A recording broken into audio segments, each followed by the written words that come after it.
வணக்கங்க. சுவை தரணும் குக்கிங் சேனலில் முருங்கைக்கீரை சாம்பார் வச்சுருப்போம். கொத்து சாம்பார் எல்லாமே துவையெல்லாம் கூட அரைச்சிருப்போம். இது வந்து தொக்கு முருங்கைக்கீரை தொக்கு செய்யலாம் வாங்க. ஃபஸ்ட்டு வந்து வெங்காயம் ஒரு 2 கட் பண்ணி வச்சுருங்க. அது கூட ஒரு 10 பல் பூண்டு, கொஞ்சமாக மிளகாத்தூள்,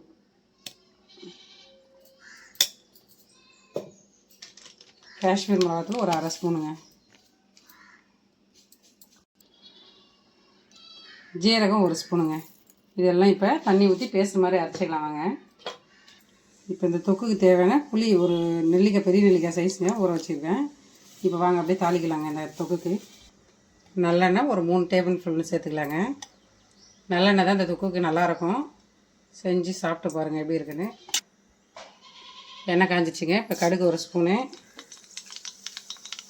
உளுத்தம்பருப்பு 1 ஸ்பூனு, கடலப்பருப்பு 1 ஸ்பூனுங்க, வரமிளகாய் 1 முழுசாகவே போட்டுடலாங்க. ஜீரகம் கொஞ்சம் சேர்த்துக்கலாங்க. இந்த வகை கொஞ்சம் நல்லா கலர் வரட்டுங்க.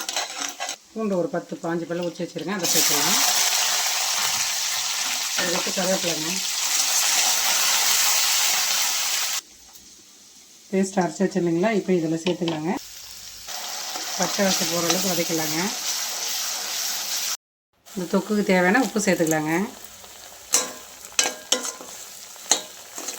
பச்சை வாசனை போகிற அளவுக்கு வதக்கிட்டேங்க. இந்த புளி தண்ணி ஒரு நெல்லிக்காய் சைஸ் ஊற வச்சுருந்தீங்களா, அதை கரைச்சி வச்சுக்கிறேன், அதை சேர்த்துலாங்க. சேர்த்து நல்லா கலந்து விட்டு ஒரு 5 நிமிஷம் கொதிக்கிட்டுங்க. கொச்சி எண்ணெய் பிரிஞ்சு வரப்போ கீரை போட்டு இறக்கணுங்க.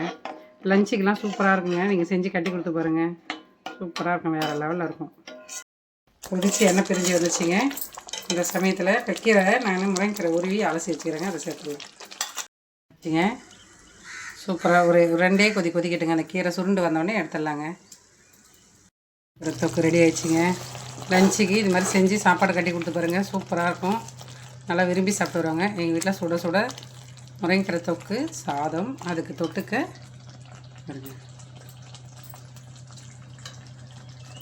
வேறு லெவலில் இருக்கும். இதுக்கு தொட்டுக்க சாதத்துக்கு தொட்டுக்க அப்பளங்க சூப்பராக இருக்கும். காரசாரமாக ஒரு முருங்கைக்கீரை தொக்கு, அதுக்கு அப்பளம் செஞ்சு சாப்பிட்டு பார்த்துட்டு கமெண்டில் எப்படி இருக்குதுன்னு சொல்லுங்கள்.